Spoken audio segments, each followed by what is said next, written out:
الحمد للہ وکفا وسلام علی عبادہ الذین اصطفیٰ اما بعد فبسم اللہ الرحمن الرحیم۔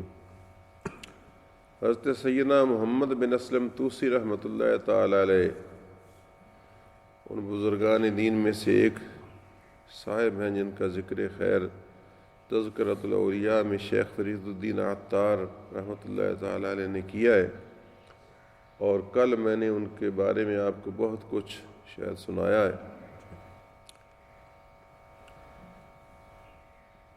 کہ اصل میں وہ عرب کے رہنے والے تھے، عرب میں پیدا ہوئے تھے، اور بڑے ہونے کے بعد ان کو اللہ تعالیٰ کی طرف سے اشارہ ملا تو وہ طوس، یہ صوبہ ہے کہ ایران کا، اس کے علاقے نیشا پور میں آ کر مقیم ہو گئے تھے، اور بڑے ہی درویشانہ انداز میں یہاں آئے۔ تو دین کے لیے مکہ چھوڑ کر آ جانا، مدینہ چھوڑ کر آ جانا بھی جائز ہے؟ یہ بتائیے، سوچئے۔ ہم سب مکے مدینے کو جاتے ہیں، معلوم ہوا کہ دین فی نفس سے اتنا عظیم ہے کہ مکہ مدینہ اس کے سامنے ایچ ہے، کیونکہ رسول اللہ نے دین کے لیے، اسلام کے لیے ہی طائف میں پتھر کھائے نا۔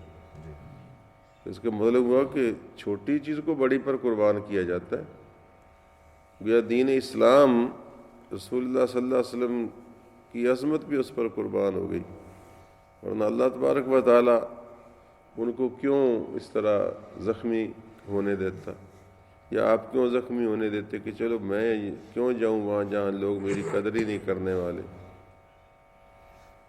معلوم ہوا کہ دین اسلام کا پیغام اتنا اہم پیغام، اور یہی آج لوگ حسین حسین یا حسین کرتے ہیں، لیکن یہ نہیں سوچتے کہ امام حسین نے کس لیے قربانی دی؟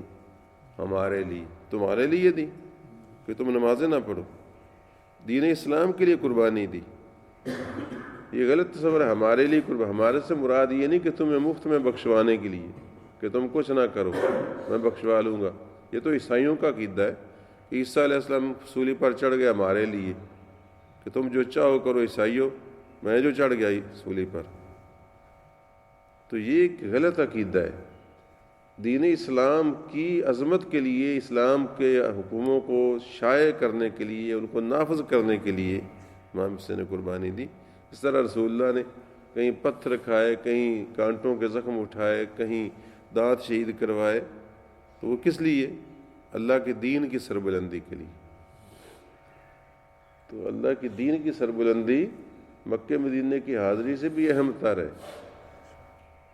ٹھیک ہے، اور کوئی رکاوٹ نہ ہو تو حج کرنا چاہیے، لیکن یہ ہے کہ بندہ یہاں تو دین اسلام کی دھجیاں اڑاتا پھرے اور ہر سال چل پڑے کہ میں مکہ مدینے جا رہا ہوں، گویا کہ دین کی حفاظت کے لیے جا رہا ہوں۔ تو دین تو یہاں بھی موجود تھا جس کی تو نے حفاظت نہیں کی۔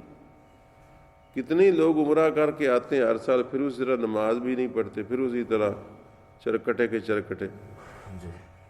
سچ پوچھیں تو میں کہنا نہیں چاہیے، لیکن یہ امیروں کی پکنک بن گئی ہے، پیروں کی اور امیروں کی پکنک بن گئی ہے بعضوں کی، کہ چلو اور کسی جگہ جانے کی بجائے مکہ مدینے ہوتے ہیں، کیونکہ وہاں مزہ بڑا آتا ہے۔ نہیں سمجھائیں؟ روحانی حساب سے کچھ چھوڑیے، دنیاوی لحاظ سے بڑا آتا ہے۔ مگر ماہ رمضان کی مفت کی روٹیاں بڑیاں بہترین ہیں، جو تمہارے خواہ میں بھی نہ ہوں، ڈبے شاہ فید کی طرف سے پلاؤ کے، روسٹ کے، شامی کباب کے، اور جناب ایسی دہی شاندار، اس میں مسالے مفت، ڈھیروں کے ڈھیر، سمجھا گئی نا؟ اور پھر جو ہمارے جیسے لوگ، ان کو تو وہاں خدمت بھی بڑی ہو جاتی دائیں بائیں سے، تو ہمارا تو لگا بھی ہاتھ لوٹ آتا ہے۔ تو میرا مقصد یہ ہے کہ اللہ جانتا ہے سب کی نیتیں تو ایک جیسی نہیں ہوتی، لیکن یہ کہ بہت سارے لوگ اس طرح بھی جاتے ہیں۔ لاہور میں سیمنٹ فیکٹریوں کے مالک ہیں، میرے واقع میں کئی سیمنٹ فیکٹریوں کے مالک ہیں، جناب کو دھاگے کی ٹیکسٹائل مل کا مالک ہے، کوئی کراچی بھری پڑی ہے ساری، تو پیسہ ان کے پاس اتنا عام ہے کہ پیسے کا حساب بھی نہیں ہو کتنا پیسہ ہے۔ بظاہر وہ حلال ہی سمجھتے ہیں، لیکن ان کے لیے کاروبار میں کچھ اونچ نیچ کو نہیں، کبھی ذخیرہ کر لیا، کبھی نکال دیا، کبھی کھا گئے، کبھی پی گئے، کبھی پوری شوگری خرید لی، کبھی کچھ ہے جی۔ اور ان میں سارے برے بھی نہیں ہیں، کہ ایسے بھی ہیں کہ جمعہ بھی مکہ مدینے جا کر پڑھتے ہیں، ان کے ویزے ہی اتنے سٹرانگ ہیں، پتہ نہیں کس قسم کے کاروباری ویزے ہیں نا، میرا خیال ہے ایکسپورٹ امپورٹ کے ویزے جو ہوتے ہیں نا، اس پر وہ بندہ بار بار آ جا سکتا ہے، دکاندار جو ہوا۔ تو مجھے پتہ چلا ایک دو دوستوں سے انہوں نے بتایا کہ وہ جمعہ ہی مکے میں آ کر پڑھتے ہیں یا مدینے آ کر پڑھتے ہیں کراچی سے، ہر ہفتے کے بعد ساتھ اپنا وہ ایکسپورٹ امپورٹ کے کام بھی ہے ان کا، بڑا لمبا چوڑا سلسلہ ہے۔ بہر اللہ کریم ان کا قبول فرمائے، ہماری یہ دعا ہے، ہمیں کوئی ان سے حسد نہیں ہے، لیکن یہ ہے کہ صرف یہ سمجھنا کہ مکے مدینے آنے میں دین سارا پورا آ جائے گا، نہیں، دین تو ایک پورا نظام ہے جو بندے کے وجود پر نافذ ہوتا ہے، اور تقوی ایک خاص صفت ہے جو اللہ کے ولیوں کی صفت ہے، اور وہی مقصود ہے۔ ہدی للمتقین، قرآن آیا ہی متقین کے لیے ہدایت بن کر ہے، اور اولیاء للمتقون، اللہ کے ولی صرف پرہیزگار ہیں، اور لعلکم تتقون، روزے اس لیے دی گئے تم پرہیزگار بن جاؤ۔ تو اصل بات تو پرہیزگاری ہے، اللہ کا خوف، اللہ کی فرما برداری۔ ایک ضمن بات آ گئی تو وہ ملک عرب چھوڑ کر نیشا پر آ گئے، ورنہ ظاہر تو یہی بات ہے نا کہ ہم سارے تو ادھر کو بھاگے بھاگے جاتے ہیں، وہ ادھر سے ادھر آ گئے۔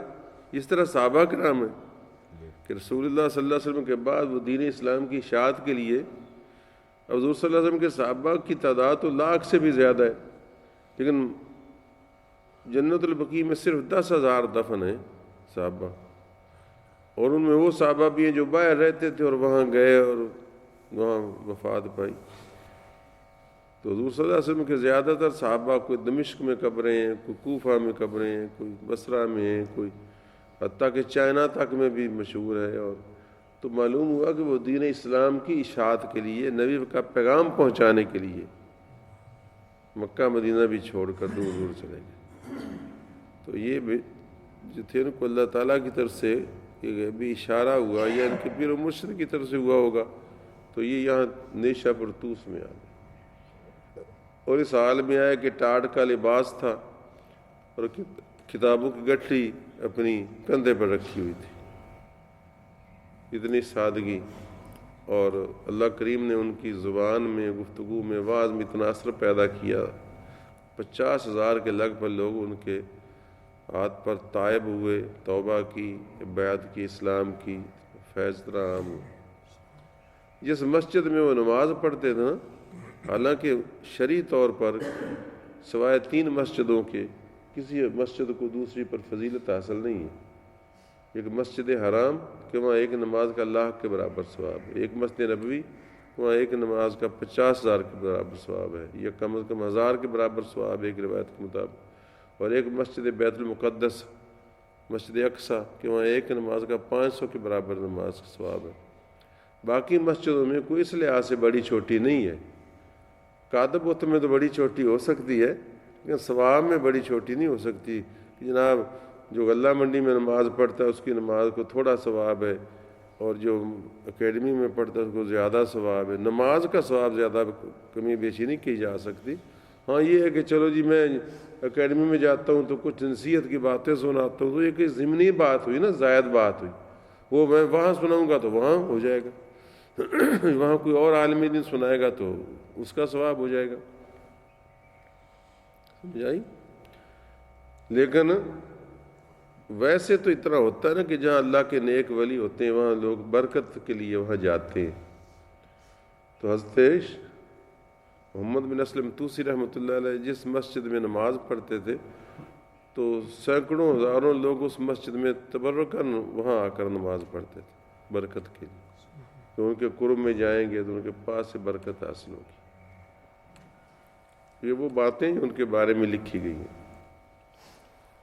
اور تقوی اس انتہا کا تھا، پرہیزگاری، کہ وہ ایک نہر تھی ان کے قریب بہتی جو بادشاہ نے بنوائی ہوئی تھی لوگوں کے عوام کے فائدے کے لیے، تو وہ اس سے پانی لے کر وضو نہیں کرتے تھے، اور ڈول سے کسی کنویں سے جو عام مسلمانوں نے بنایا تھا، کسی مسلمان نے بنوایا تھا، تو اس میں سے پانی ڈولپ سے خود کھینچ کر اس کے ساتھ وضو وغیرہ کرتا تھا۔ اب آپ کہیں گے کہ وہ نہر سے کیوں نہیں؟ اس لیے کہ وہ نہر بادشاہ نے بنوائی تھی، اور بادشاہ کو کیا تھا؟ وہ تو اسلام کا بادشاہ تھا، اسلام کا بادشاہ تھا، لیکن بادشاہوں کے مال میں ظلم کا مال شامل ہوتا ہے۔ ہم نے تو اس پر کبھی غور ہی نہیں کیا، اور ہمارا ماحول ہی اتنا غیر پاکیزہ ہو چکا ہے کہ کوئی شریف آدمی اس پر خیال کر ہی نہیں سکتا، ہمارے جیسا بھی نہیں خیال کر سکتا۔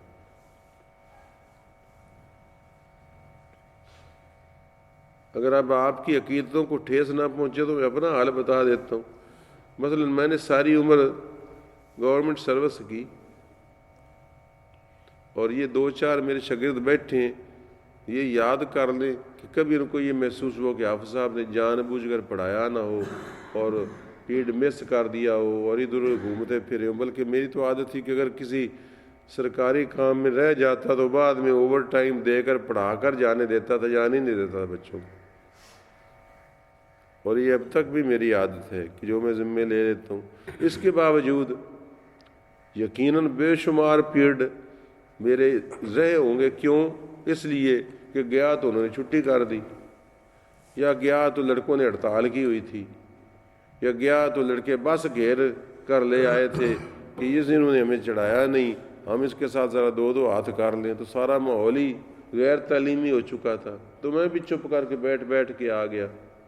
یا کبھی یہ کہ پرنسپل نے کہا کونی یار منڈی والے، اللہ منڈی بصیر پور والے یہاں سے گئے تھے یہ پاک پتن پرنسپل کے پاس، حاجی اللہ دیتا ہے مرحوم اور حافظ نذیر صاحب، کہ جناب یہ ہمارے خطیب ہیں، تو آپ اس جو جمعے کی چھٹی نہیں ہوتی تھی ان دنوں، تو آپ ان کو اجازت دے دیں کہ جمعے کو یہ نہ آیا کر، ان کا پیریڈ بھی جمعے کو نہیں ہوتا، تو اتفاق سے جمعے کو پیریڈ میرا نہیں تھا، تو یہ جمعہ ہمیں پڑھا لیا کریں، کیونکہ ان کا آنا اور پھر واپس جانا مشکل، جمعہ نہیں ہو سکتا۔ تو پرنسپل نے کہا کوئی بات نہیں، آپ نہ آیا کریں، کالجوں میں نا آزادی ہے ذرا۔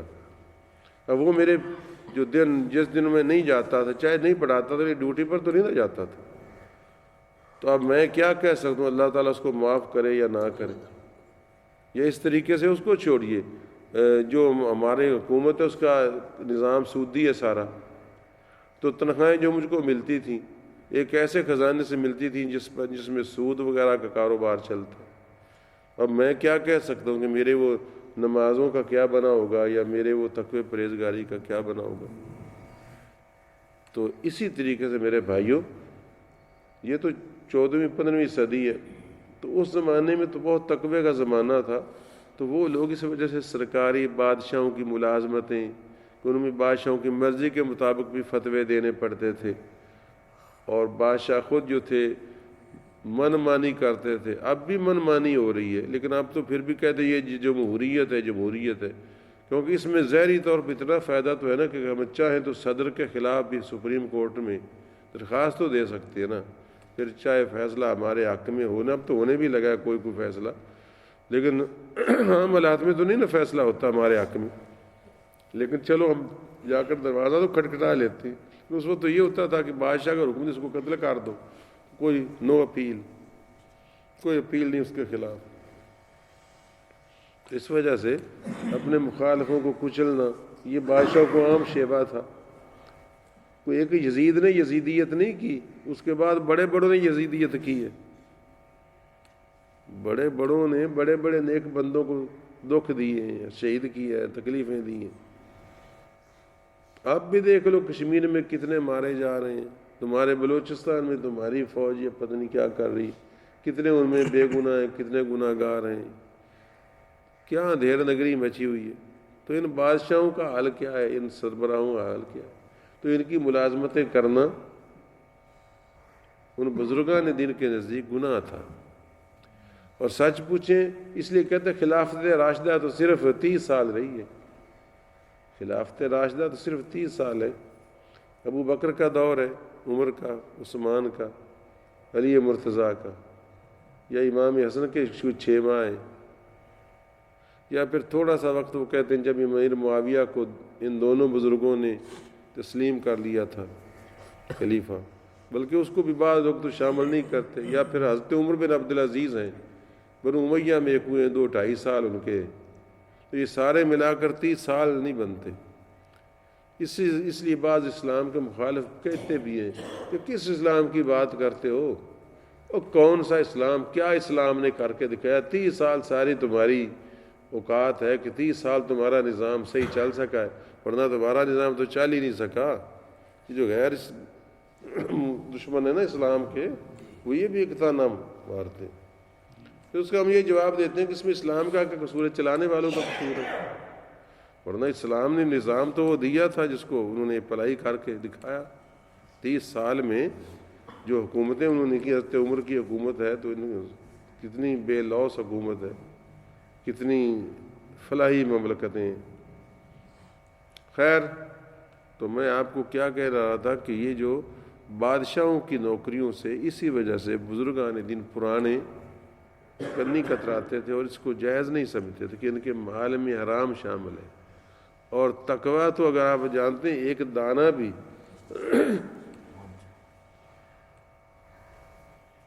کسی غیر کا کچھ شے کھا لیتی تھی تو وہ علم ہوتا تو پرہیز کرتے تھے۔ آگے احمد حرب ایک بزرگ ان کا ذکر آئے گا کہ ان کا ایک مرغا تھا تو وہ ایک دن پڑوسیوں کی چھت پر جا کے ان کے دانے پڑے تھے، وہاں سے چگ لی اس نے، تو ان کی والدہ نے وہ ایک دن ذبح کر کے پکایا تو بیٹے نے اس کو کھایا نہیں تھا۔ کہنے لگا امی میں نے دیکھا ہے اماں کہ یہ فلانے دن پڑوسیوں کی چھت پر چڑھ گیا تھا، ادھر سے دانے کھائے تھے، تو میں تو یہ نہیں کھاتا اس کا گوشت، میرے علم میں ہے کس نے غیروں کے دانے کھائے تھے اور بخشوائے بھی نہیں کسی نے۔ اب یہ تو ایسے لگتا ہے جیسے ناممکن والی بات ہے۔ تو یہ ایسے لوگ ہیں جن کا ذکر ہم سنا رہے ہیں اور برکت کے لیے سن رہے ہیں، اور پھر اس امید پر کہ شاید زیادہ نہیں کوئی تھوڑا سا اثر ہو جائے۔ اتنا تو اثر ضرور ہوگا نا، چلو اب دانے والا مرغا نہ صحیح، لیکن پورا مرغا تو نہ کھائیں گے دوسروں کا اٹھا کر۔ میں اس لیے سنا رہا ہوں کہ چلو دانے والا مرغا نہ صحیح، لیکن کوڈی سٹ کے ایک اکڑ نہ چھک کے لے آواں گے، چلو کچھ ہی اثر ہو جائے۔ تو اس نہر کا وہ پانی استعمال نہیں کرتے تھے کہ بادشاہ نے، اس تقوی کی وجہ سے۔ اب ہمارے علماء کہتے ہیں کہ ان بیچاروں کے لیے حلیہ نقشے ہی بدل گیا۔ اصل میں وہ دور بڑا پیارا تھا جو ابتدا 30 سال کا تھا، اس میں جو سربراہ تھا نا، مطلب رسول اللہ صلی اللہ علیہ وسلم، وہ سربراہ مملکت بھی تھے، اللہ کے نبی بھی تھے، پیروں کے پیر بھی تھے۔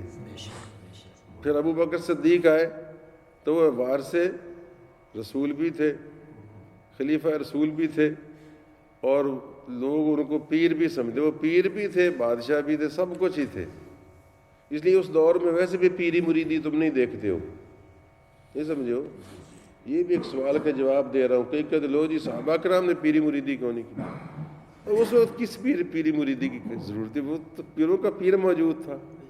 پھر ابو بکر صدیق ان کے بعد سب سے بڑے پیروں کے پیر تھے، عمر فاروق تھے، عثمان غنی تھے، علی حیدر کرار تھے، یہ سب پیروں کے پیر تھے۔ ان کے ہاتھ میں جب ہاتھ جاتا تھا وہ بادشاہ کے ہاتھ میں بھی جاتا تھا اور فقیر کے ہاتھ میں بھی جاتا تھا۔ وہ فقر کے بھی سردار تھے اور بادشاہی کے بھی سردار تھے۔ اور بعد میں جب 2 رستے ہو گئے، دنیا داروں کا رستہ علیحدہ ہو گیا، دین والوں کو علیحدہ، تو پھر علیحدہ وہ پھر پیروں کی ضرورت پیش آئی کہ روحانی طور پر ان سے فیض یاب ہوا جائے، کیونکہ دنیاوی طور پر تو وہ علیحدہ بیٹھ رہے ہیں، علیحدہ ہو گیا۔ یہ راستہ میں آپ کو بہت کچھ سنا گیا ہوں اور سنا رہا ہوں۔ تو محمد اسلم توسی رحمۃ اللہ تعالی علیہ رائے کے پرہیزگار تھے، فراخ دل اتنے تھے کہ جس طرح رسول اللہ صلی اللہ علیہ وسلم قرض لے کر بھی کسی کے کا کام آ جاتے تھے، ضرورت مند کی حاجت پوری کر دیتے تھے، رسول اللہ علیہ وسلم کی بھی عادت تھی۔ ہمیں بھی شاید کسی کو اللہ تعالیٰ نے یہ کبھی توفیق دی ہو کہ وہ کسی خود قرض لے کر کسی کے کام آیا ہو، اللہ کو توفیق دیتا ہے بعض بندوں کو، ایسے ہے کہ ضرورت پر کسی سے پکڑ کر بھی کسی کا، اور یہ بڑی دل گردے کی بات ہوتی ہے، اپنے پاس ہو تو نہیں دیتے، چاہے جا کے آگے سے ادھار لے کر اس کی ضرورت پوری کیجیے، خود اس کو پیمنٹ دی جائے اپنے پاس وقت پر، پھر بعد میں اس کو جلدی ملے یا نہ ملے۔ تو آپ اس طرح قرض لے کر لوگوں کو مقصد پورا کر دیتے تھے۔ چنانچہ ایک بار آپ کے اوپر کچھ قرض چڑھ گیا تھا، تو وہ یہودی سے لیا ہوا تھا، کیونکہ یہودی کاروبار کرتے تھے، عام طور پر کاروباری پیشہ لوگوں سے اور کافر سے بھی قرض لیا جا سکتا ہے۔ مسئلے کی ضرورت بتاتا ہوں، لین دین میں بطور انسان ان سے، اگر وہ لڑائی کی حالت میں نہ ہو، ہمارے ملک میں رہتے ہیں، جس طرح ہمارے ملک میں کرسچین نہیں رہتے عیسائی، اور ادھر سندھ میں ہندو وغیرہ بھی رہتے ہیں، تو قرض لیا جا سکتا ہے۔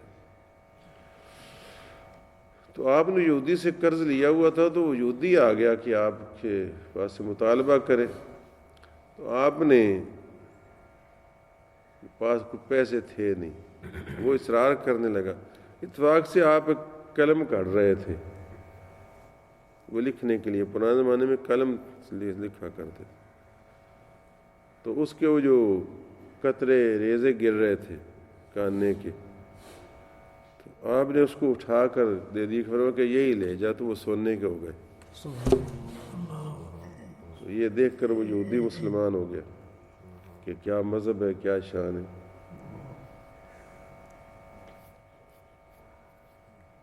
تو یہ ہیں وہ اللہ کے خاص الخاص بندے۔ ابو علی فانمدی ایک بڑے بزرگ ہیں،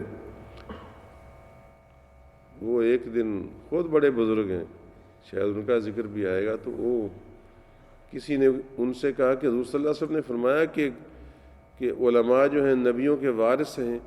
آپ نے فرمایا ہاں۔ اس نے کہا کوئی ہمیں بھی کوئی دکھائیں، بتائیں ایسا جو وارث ہو نبیوں کا۔ تو آپ نے فرمایا محمد اسلم توسی جو ہے، خواجہ محمد اسلم توسی، وہ ان میں سے ہی ہیں۔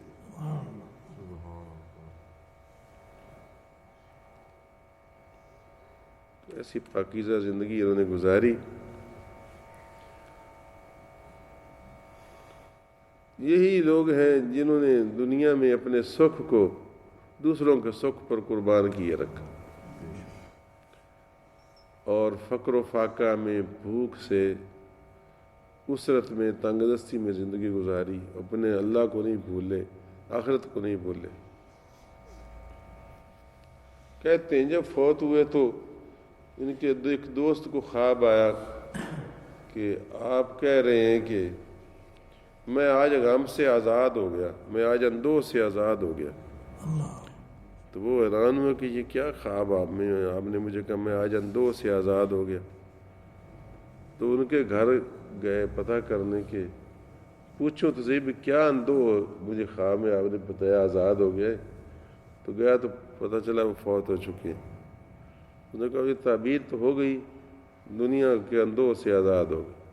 سچ یہ ہے کہ دنیا اندوہ ہی ہے۔ الدنیا سجن المومن، نبی پاک نے فرمایا دنیا مومن کا قید خانہ ہے۔ کیوں؟ کہ قید میں سکھ نہیں ہوتا۔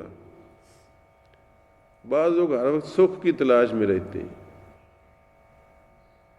دنیا میں ہم سکھ کے لیے نہیں، اگر تم 100% دین پر عمل کرو تو بالکل ہی سکھ ختم ہو جائے گا۔ یہی ہے نا، اب حلال رزق کی تلاش میں نکلو، تو کیا بیٹھے بٹھائے ہم پینشنیں لے سکتے ہیں؟ میری تو اب بھی پینشن اسی حکومت کی طرف سے آ رہی ہے۔ میں کیا آپ کو بتاؤں، آپ تو ماشاءاللہ پرہیزگار لوگ ہیں، مجھ سے زیادہ خوش قسمت ہیں، محنت کر کے کھاتے ہیں۔ تو میں تو اب بھی مفت کی چاٹ رہا ہوں، اور ہمت ہی نہیں ہے، زندگی کا سٹائل ہی ساری عمر اور طرح کا رہا ہے۔ اب اللہ تعالیٰ بخش دے تو اس کی مہربانی ہے۔ فرمایا اندوہ سے آزاد ہو گیا۔ دنیا سجن المومن، دنیا مومن کا قید خانہ ہے۔ فرمایا وہ جنت الکافر، اور کافر کی جنت ہے۔ دنیا میں بڑا عیش میں رہتا ہے۔ اس لیے میرے بھائیوں، اگر آپ کو کوئی دکھ تکلیف آئے بال بچوں کے معاملات میں بھی اور معاملات میں بھی، تو یہ سارے کے سارے جو ہے نا، یہ اللہ کی رضا سمجھتے ہوئے، یہ سمجھتے ہوئے کہ میں نے اس دنیا میں اپنا ایک فرض ادا کرنا ہے،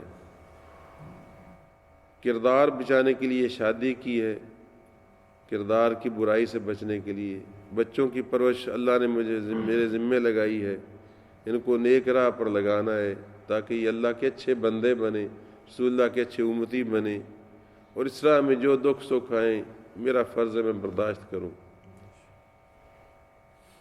شاید پچھلے بزرگوں کا ذکر میں نے سنایا تھا نا، وہ کہ انہوں نے شادی نہیں کروائی تھی، تو فوت ہونے کے بعد فرمایا کہ اللہ نے لطف و عنایت تو فرما دیا، لیکن وہ جو تھا نا بچوں کی، بال بچوں کی اذیت کا جو اجر اور ثواب اور درجہ تھا وہ نہیں مل سکا۔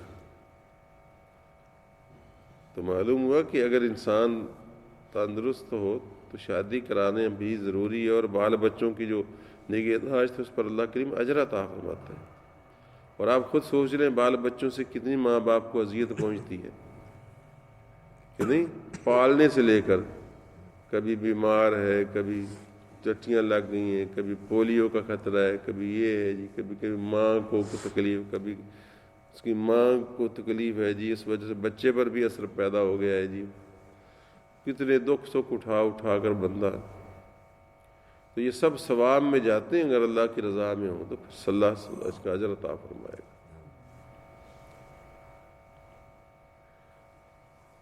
یہ اتنے دکھ ہیں کہ میں نے اصل میں کل پرسوں میں بہت ساری باتیں سنا جاتا ہوں، پھر کوئی رہ بھی جاتی ہے، شاید یہ فکرہ میں نے آپ کو پہلے سنایا ہو یا نہ ہو، کہ اس نے تو ایسے کسی منچلے جانتے ہو بندے، شوخ، وہ خود ہی ایک بات گھڑ کر مزیدار سا ایک فکرہ چست کر دیتے۔ تو یہ کسی بزرگ کا قول تو نہیں میں سنا رہا، اب مجھے میں نے شادی کے موضوع پر گفتگو کی تھی نا، کہ شادی کی تکلیفیں بڑی تکلیف، سکھ سے دکھ بڑے ہیں زیادہ، اس کے جو ساری عمر بندے کے پلے پڑ جاتے ہیں نا، تو اس سلسلے میں وہ کسی منچلے کا قول ہے کہ شادی کا جو گناہ ہے نا اس کی سزا بندہ زندگی میں بال بچوں کی صورت میں پاتا ہے۔ یعنی شادی والا گناہ، یہ کسی شریعت کا حکم نہیں سنا رہا، یہ اس کی منچلے کی ایک کوٹیشن دے رہا ہوں کہ شادی کے گناہ کی سزا بندہ بال بچوں کی صورت میں پا کر ہی دنیا سے جاتا ہے۔ مطلب کہ بال بچوں سے اتنے جوانی تک آگے تک نا اتنے مسائل بندے کو سہنے پڑتے ہیں کہ اتنا مزہ نہیں آتا جتنی سزا بندہ پا جاتا ہے، مزہ کم سزا زیادہ۔ لیکن یہ ایسا کام ہے کہ بندہ جو شادی کر لے وہ بھی پچھتاتا ہے، جو نہ کرے وہ بھی پچھتاتا ہے۔ بسم اللہ الرحمن الرحیم، صلی اللہ علیہ وسلم، بارک اللہ